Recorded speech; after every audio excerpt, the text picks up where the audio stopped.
எல்லாருடைய மனங்களிலும் பாரதிக்கென்று ஒரு பீடம் அமைக்கப்பட வேண்டும். நான் சத்தியமிட்டு சொல்கிறேன், சங்ககாலம் தொட்டு இன்று வரையில் பாரதியை போல் அவனுக்கு முன்பும் ஒரு கவிஞன் பிறந்தது இல்லை, அவனுக்கு பின்பும் இன்று வரை ஒரு கவிஞன் பிறந்தது. சதா சர்வகாலமும் தன்னை பற்றியே சிந்திக்காமல் இந்த மண்ணை பற்றியே சிந்தித்து சிந்தித்து வாழ்ந்தவன் பாரதி. அவனுடைய கனவுகள் எவை என்பதைத்தான் சொல்வதற்கு உங்கள் முன்னாலே நான் வந்து உட்கார்ந்திருக்கிறேன். கனவு ஒவ்வொன்றும் நிறைவேற வேண்டும். அந்த கனவு உலகம் முழுவதற்கும் நன்மையை தருகிறார் போல் அமைய வேண்டும். எல்லா இடங்களிலும் பாரதி பேசுவதை பார்த்து எண்ணிய முடிதல் வேண்டும் என்பார். நான் எதை நினைக்கிறேனோ அது முடிய வேண்டும், அது நடக்க. எண்ணிய முடிதல் வேண்டும் என்றால் நீங்கள் தவறான ஒன்றை எண்ணி அது முடிய வேண்டும் என்று பொருள் வந்துவிடக் கூடாது.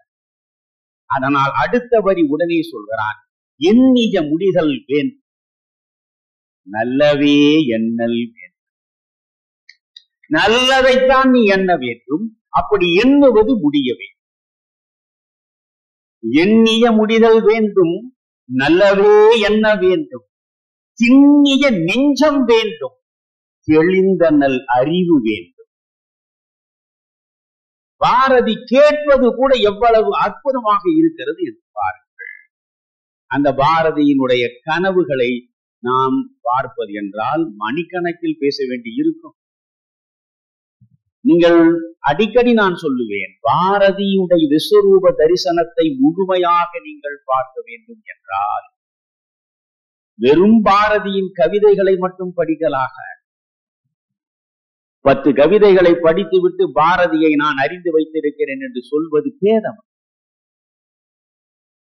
1904 அவன் சென்னை வந்து சேருகிறான்.